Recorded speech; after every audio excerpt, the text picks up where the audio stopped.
Hello friends, welcome to the channel Physics by IITians.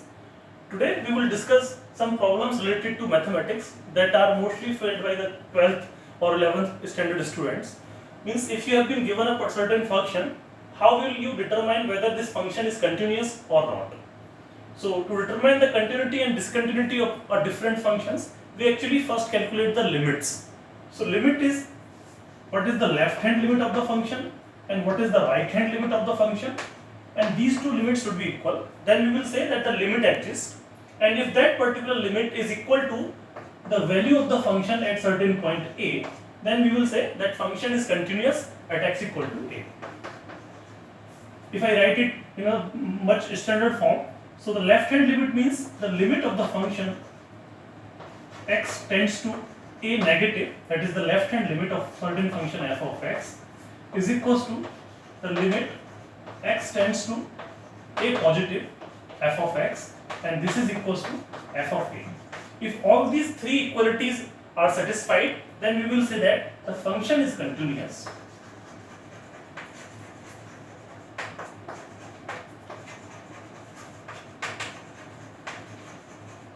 at that point x equals to a. So for solving these two problems, we will say first we will find the left hand limit, the right hand limit of the function, and we will check whether this equality holds or not. So let's start with first problem.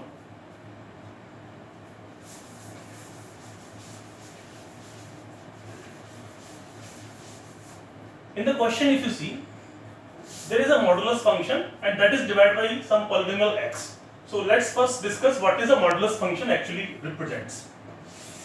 So the modulus function is actually equivalent to negative of x when your x is less than or equal to 0. You can say x is less than 0, and it is equal to positive x when your x is greater than or equal to 0.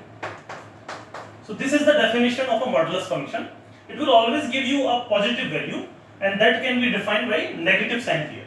So if the value of x is less than 0, it is negative value. That means it will multiply with a negative sign and that will make it a positive number. Similarly, when it is positive, then that's fine. So you can just write that modulus of x will be equal to x only. So we will use this particular definition in this question. So let's redefine this function. So we can define the function f of x in two different values. We know the value of the function at x equal to 0. Now we will determine what is the value of the function when x is less than 0 and when x is greater than 0. So when x is less than 0, you know that the modulus will be negative of x.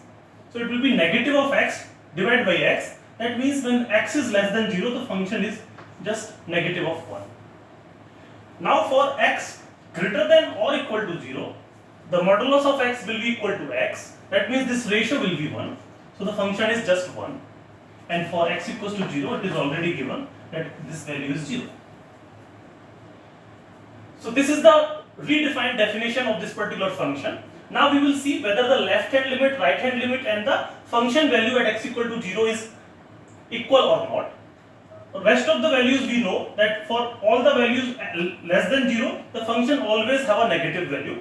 For all the values greater than 0, the function has a value 1. This equal sign will not come because at equality, the value is already given as 0. If you try to plot this particular function, let's suppose this is my x-axis, starting from negative infinity to positive infinity, and this is the y-axis. So this is my origin, 0. So it is saying that for values of x less than 0, the function is negative 1. That means the function will be going like this. This is my negative 1 point. For x greater than 0, this is positive 1. So the function will go something like this. This is 1 here. And when x is 0, the value of the function is 0. So this point holds. Now let's find the different limits. Okay, let me erase this particular portion.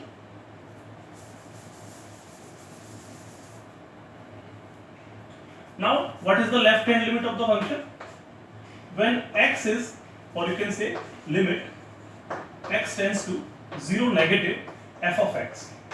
So this limit will be equal to negative 1 because for all the values of x less than 0, the function has a negative 1 value. So it is negative 1.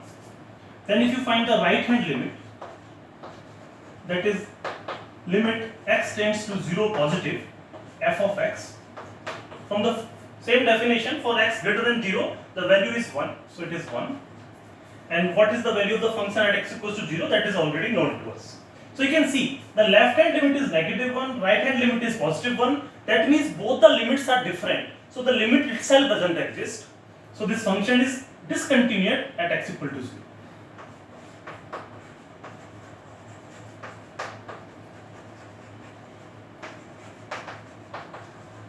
This is the first question. Let's do the same procedure for the second question. Now the definition is slightly modified. Instead of modulus of x over x, we have x over modulus of x. Also, there is a certain difference here because we have been given the function only for x less than 0. For x greater than or equal to 0, the value is fixed, that is -1. So let's do this also. Okay, I am erasing this particular portion as well as this graph.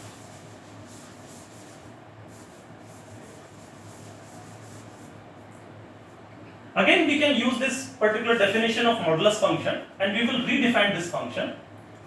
So function f of x will now be equal to, now we already know that x is always less than 0. That means this modulus of x will be negative of x, and you will substitute modulus of x as negative x here. So you will get x over minus x, that is -1. So for x less than 0, the value of the function is -1. And for x greater than or equal to 0, the value of the function is again -1. You can see the function has a -1 value for all the values of x, whether it is less than 0 or it is greater than 0. If you draw this graph, again, this is x-axis, this is y-axis.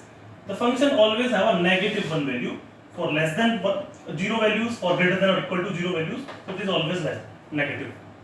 So the left hand limit, if you find, that is limit x tends to 0 negative f of x, it will be -1.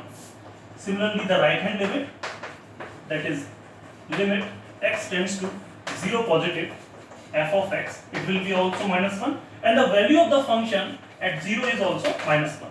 So all these equalities are satisfied. That means the function is perfectly continuous at x equals to 0. So this is continuous at x equals to 0. So this is the one type of difficulty that most of the students face related to the modulus function. In the next video, we will discuss the continuities and discontinuities related to the greatest integer and least integer functions. So for this now, this is the video we have. So please like this video if you like this and share with your friends. Thank you.